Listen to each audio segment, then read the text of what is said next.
Morning motivators, how nice is this? Totally worth the haul up here on the 20-degree incline. So a lot of coaches, I would be one of them, talk a lot about going up week by week in 7 to 10% increments to increase your bike endurance. Now you want to be able to increase your bike endurance because it makes everything easier. It makes getting to places like this easier. You can go on cycling vacations, you can go on more adventures, you can ride easier with a bunch of friends. But what if you've done those 7 to 10% increments and it's still hard?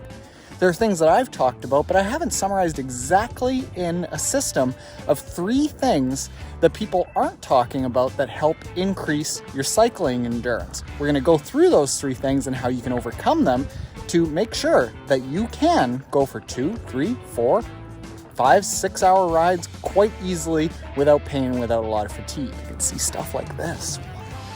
So I remember when I was first starting in triathlon, and actually right up until even about 4 years ago, I had a really hard time building up my endurance past about a 3-hour ride. I would do the 7 to 10% increments, but as I started going longer and training for half Ironmans, those 3-hour rides, I was still getting them in, but it was really, really hard to do. I was really struggling to do it. They were incredibly difficult.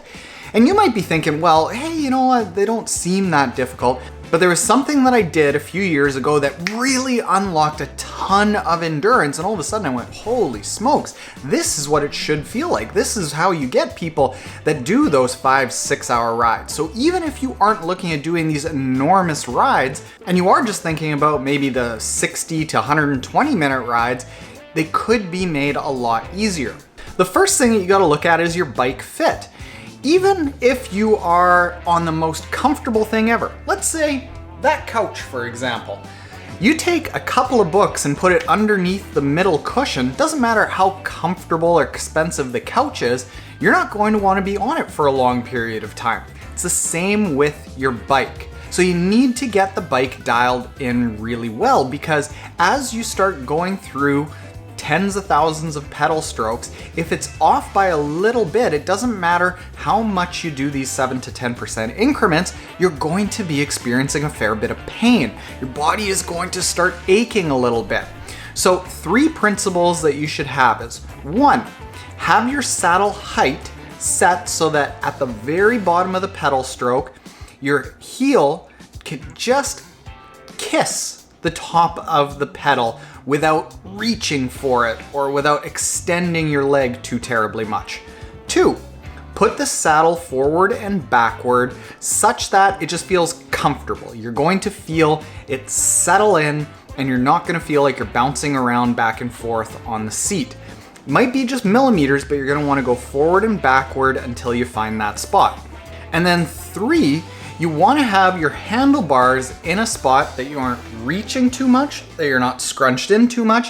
And if you look and take a picture from your side view, you have more or less a flat back, maybe just a little bit of a round. If you've got those 3 things, you're very much in the ballpark of a really good bike fit. And then you can start worrying about fitness. The second thing that nobody's talking about is that yeah, you might be doing these 7 to 10% increments, but what if you're biking actually too hard? If you're biking too hard, you're going to be burning a ton of carbohydrates. You're not really going to be building up a ton of mitochondrial density. Mitochondria are the energy producers in our muscles, and you want to bike a lot to build a lot of mitochondria. You build a lot of mitochondria with a lot of low intensity training. So if you're going too hard, you're not going to want to bike a whole lot. So you're not going to build a ton of mitochondria. You're not going to then build much of an aerobic system, much of an engine, much of an endurance base. Where you want to be with your endurance rides is zone 1 or 2. If you want to calculate all of your training zones, you can go to mymotive.com/HR training.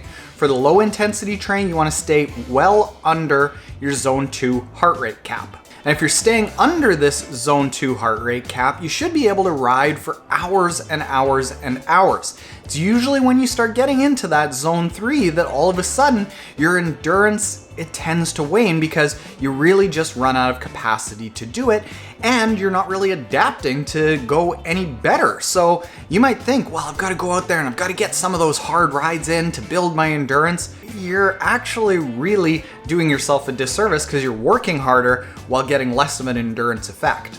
And the third thing that not a lot of people are talking about that might be holding you back from actually building endurance, this is what really unlocked it for me. And regardless of what diet you follow, it doesn't really matter, but you need to be able to access both fat and carbs as fuel, not just carbs. I'm going to give you some of the math. We'll put it all up on the screen here. Most rides you're going to start with somewhere in between about 1,500 and 2,000 calories on board. Let's split the difference and say 1,750. You're also going to burn somewhere between about 700 and 900 calories per hour. Let's split the difference and say 800. That means that in your muscles, you've really only got about 2 hours, 15 minutes of riding before you run out of energy. You might say, hey, what if I take on a bunch of carbohydrates? That's fine, but you can only take in about 25% of what you're burning. That's about all your stomach can process. So as the math works out, you hit 2.5 to 3 hours and your body is out of fuel. If you can't burn any more fat as fuel, your body's going to start rebelling, it's going to start shutting down your muscles, and this is where it starts to be this big grind. And that's what I felt, where I'd hit 3 hours and like, oh my God, okay, I gotta hang in there with the group, and I'd finish the ride, but I would feel awful. And I wouldn't even really adapt to it because my body was just on life support the entire time, as opposed to being in this nice sweet spot of just hard enough to adapt while not so hard that the body has so many stress hormones that it can't actually adapt to it. So what I would do for your easy long rides is have lots of protein and fat beforehand, maybe some vegetables or blueberries, like low glycemic carbs, or even some UCAN so that your blood sugar stays stable. And then during the ride, again, have things like protein bars, nut butter packages, UCAN bars. Whatever you need to do to keep your blood sugar stable is going to allow you to access that fat as fuel. Combine that with the low intensity training from point number 2, where that's the zone that you can access fat as fuel, and your body is going to become more metabolically efficient. You're going to be able to access more fat as fuel. A very reasonable target for most people is to be able to burn 1 gram of fat per minute.